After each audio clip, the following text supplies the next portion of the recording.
అనే మాటలను బట్టి కుంగిపోలేదు, కానీ పని మాత్రము ప్రారంభించారు. ఆమేన్. కనుక ఒక మంచి పని చేయాలన్నప్పుడు ఆటంకాలు సహజంగా వస్తాయి. సరే అండి, చెడు పనికి చాలా ప్రోత్సాహం ఉంటుంది, మంచి పనికి తక్కువ ఉంటుంది.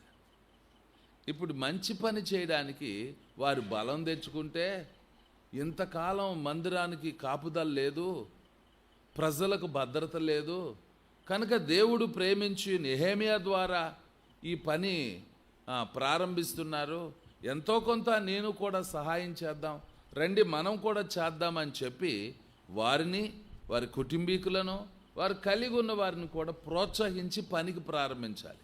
కానీ వీళ్ళ పని ఏమిటంటే ఆటంకపరచటమే వారి పని, తునీకరించటమే వారి పని, అవమానపరచటమే వారి పని. నిజమే, ఇలాంటి వారు మన చుట్టూ కూడా ఉంటారు. సరే అండి, ఇలాంటి ఆటంకాలు వస్తూనే ఉంటాయి, అభ్యంతరాలు కలుగుతూ ఉంటాయి. కానీ చేయాల్సింది ఏంటంటే, పౌలు గారు ఒక మాట అంటాడు, వెనుకున్న విడిచిపెట్టి ముందున్న వాటి కొరకే వేగిరపడతా. ముందు పని కనపడుతుంది, పని చేసేవాళ్ళు వచ్చారు, కానీ ఇప్పుడు దాన్ని ఆటంకపరిచేవారు ఎక్కడున్నారు? అమ్మా వెనుకున్నారు. ప్రభువారు ఒకరోజు శిష్యులతో మాట్లాడుతూ, అయ్యా త్వరలో గొర్రెల కాపరిని పట్టుకుంటారు, కొడతారు, గొర్రెలన్నీ చెదిరిపోతాయి, ఇవన్నీ చెప్పుకుంటూ వచ్చాడు. అప్పుడు పేతురు ఏమన్నాడు? ఇవన్నీ నీకు దూరం అవునుగాక అన్నాడు, అభ్యంతరపరిచాడు. అప్పుడు ప్రభు అన్నారు, సైతానా నా వెనుకపో అంటే పేతురు సైతానని కాదు, కానీ అక్కడ అభ్యంతరపరుస్తున్నాడు. దేవుని పని జరగటానికి సాతాను ఎవరిలో ప్రవేశించింది అంటే పేతురులో ప్రవేశించింది.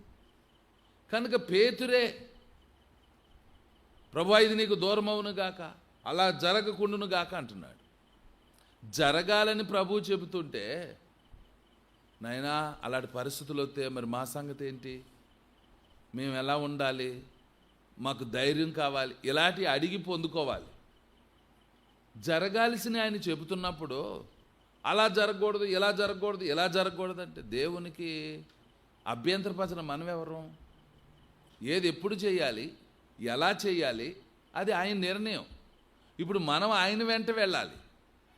సరేండి, ఆయన వెంట మనం వెళితే మనల్ని సవ్యంగా గమ్యస్థానానికి చేర్చే బాధ్యత అయింది. కృపదైచ్చేను ఆయన, పాతవి గతించెను, సమస్తము క్రొత్తవాయును అన్నారు. అవునయ్యా, అయ్యా అయ్యా ఆటంకాలు అభ్యంతరాలు వచ్చిన వాటిని తొలగించి నిలబెట్టు నాయన. ఈ ప్రార్థనలు ఆగిపోకూడదు అయ్యా, ఈ ప్రార్థన ఉద్యమం ఆగిపోకూడదు, ఈ సంఘ క్షేమాభివృద్ధి జరగాలి, దినదినము దినదినము దినదినము ఉజ్జీవించబడాలి. ప్రతి ఒక్కరూ వారి ప్రార్థన మెట్టు పెరగాలి నాయన, ఆత్మీయ జీవితం పెరగాలి నాయన, ఆధ్యాత్మికంగా స్థిరపడాలి నాయన. భక్తుడు నెహెమ్యా ఎలాగా ధైర్యం తెచ్చుకొని ప్రజలను ధైర్యపరిచి అయ్యా ముందున్న పనిని ఎలా కొనసాగింప చేశావో అలాగే జరిగించండి, అలాగే నడిపించండి, అలాగే మీ కృప దయచేయండి. ప్రతి ఆటంకాన్ని కొట్టివేయి నాయన, ప్రతి శోధనను తొలగించు నాయన, విజయము దయచేయండి అయ్యా. తమ దేవుని ఎరుగువారు బలము కలిగి గొప్ప కార్యాలు చేస్తారన్నారు. అట్టి గొప్ప కృప దయచేయనాయన, అట్టి గొప్ప కార్యాలు చేయనాయన.